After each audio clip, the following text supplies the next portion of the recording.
بسم اللہ الرحمن الرحیم۔ السلام علیکم۔ روزانہ واقعات سننے کے لیے اس چینل کو سبسکرائب کریں۔ حضرت غوث اعظم رحمۃ اللہ علیہ سے بغداد کے ایک شخص نے حاضر ہو کر عرض کیا کہ اس کی کنواری لڑکی مکان کی چھت سے غائب ہو گئی ہے۔ حضرت غوث اعظم رحمۃ اللہ علیہ نے ارشاد فرمایا کہ کرخ جنگلات میں 5ویں ٹیلے کے پاس اپنے گرد حصار کھینچ کر بیٹھ جانا۔ عشاء کے بعد تمہارے پاس جنات آنا شروع ہو جائیں گے۔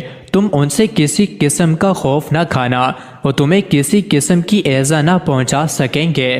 صبح کے وقت تمہارے پاس جنات کا بادشاہ آئے گا اور تم سے سوال کرے گا۔ اس وقت تم یہ کہہ دینا کہ پیر عبد القادر نے بھیجا ہے اور یہ کہ میری لڑکی مکان کی چھت سے غائب ہو گئی ہے۔ چنانچہ عشاء کے بعد جنات آنا شروع ہو گئے۔ صبح ہونے پر جنات کا بادشاہ گھوڑے پر سوار ہو کر ایک گھڑ سوار دستے کے ساتھ آیا اور حصار کے سامنے آ کر کہنے لگا، کیا بات ہے، مجھے کیوں یاد کیا گیا ہے؟ میں نے اس جن سے کہا، میں حضرت عبد القادر کا فرستادہ ہوں، میری لڑکی مکان کی چھت سے غائب ہے۔ حضرت غوث پاک رحمۃ اللہ علیہ کا نام سنتے ہی جنات کا بادشاہ گھوڑے سے اتر کر زمین بوس ہوا اور حصار کے قریب آ کر بیٹھ گیا اور اس کے ساتھی بھی پاس بیٹھ گئے۔ جنات کے بادشاہ نے فوراً اپنے ساتھیوں سے کہا کہ یہ نامعقول حرکت کس مردود نے کی ہے۔ تھوڑی دیر کے بعد ایک سرکش جن بادشاہ کے روبرو پیش ہوا، اس کے ہمراہ میری لڑکی بھی تھی۔ بادشاہ نے نہایت غضب و غصے کا اظہار کرتے ہوئے اس سرکش کی گردن اڑا دی اور میری لڑکی میرے سپرد کر دی۔ ہیوۃ الحیوان میں ہے کہ حضور صلی اللہ علیہ وسلم نے فرمایا، حق تعالی نے جنات کو 3 قسموں پر پیدا کیا ہے۔ ایک قسم جنات کی وہ ہے جو حشرات الارض کی صورت میں ہوتے ہیں، دوسری قسم وہ ہے جو ہوا میں ہوا کی طرح رہتے ہیں، تیسری قسم جنات کی بنی آدم جیسی ہے۔ جنات کی 3 خصوصیات۔ شیخ عبد الوہاب شعرانی نے لکھا ہے کہ جنات 3 خصوصیتوں کے حامل ہیں۔ نمبر 1، جنات دنیا میں انسان کو نظر نہیں آتے مگر جنت میں انسانوں کے ساتھ مل جل کر رہیں گے، دنیا کی طرح انسانی نظروں سے محجوب نہ ہوں گے۔ نمبر 2، جنات جو شکل و صورت اختیار کرتے ہیں یا جس مخلوق کا روپ اختیار کرتے ہیں ان کی آواز بھی اس مخلوق جیسی ہو جاتی ہے۔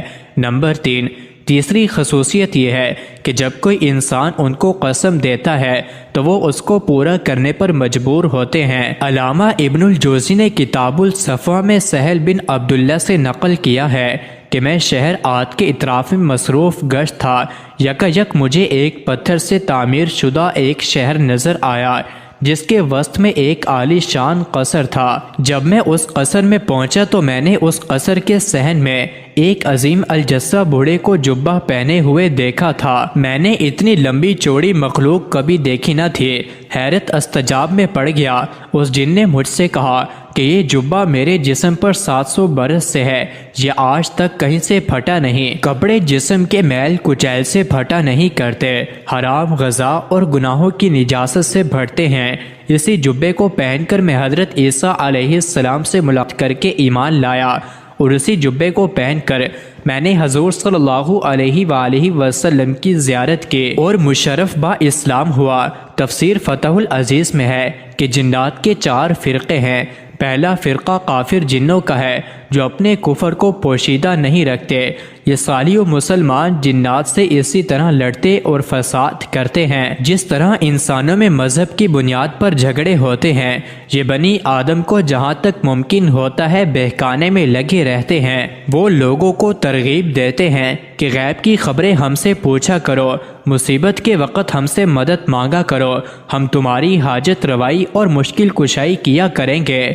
یہ جن کافروں کی حق المقدور مدد اور اعانت کرتے ہیں، لوگوں سے شرک کراتے ہیں، لوگوں کو اسلام قبول کرنے سے روکتے ہیں۔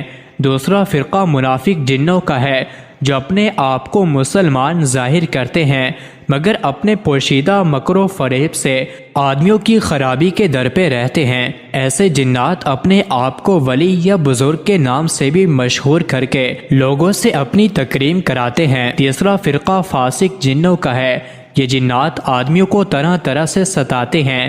ایسے جن نظر نیاز، مٹھائی، پانی، شربت وغیرہ اپنے واسطے سب کچھ قبول کر لیتے ہیں۔ چوتھا فرقہ جنوں کا وہ ہے جو چوروں کی طرح آدمیوں کی روح کو بدخلقی، غرور یا حد اور ہر وقت نجاست میں آلودگی کی طرف کھینچ لے جاتے ہیں اور ان کو اپنے رنگ میں رنگ دیتے ہیں۔ مزید ایسے ہی ویڈیوز کے لیے چینل کو ضرور سبسکرائب کریں۔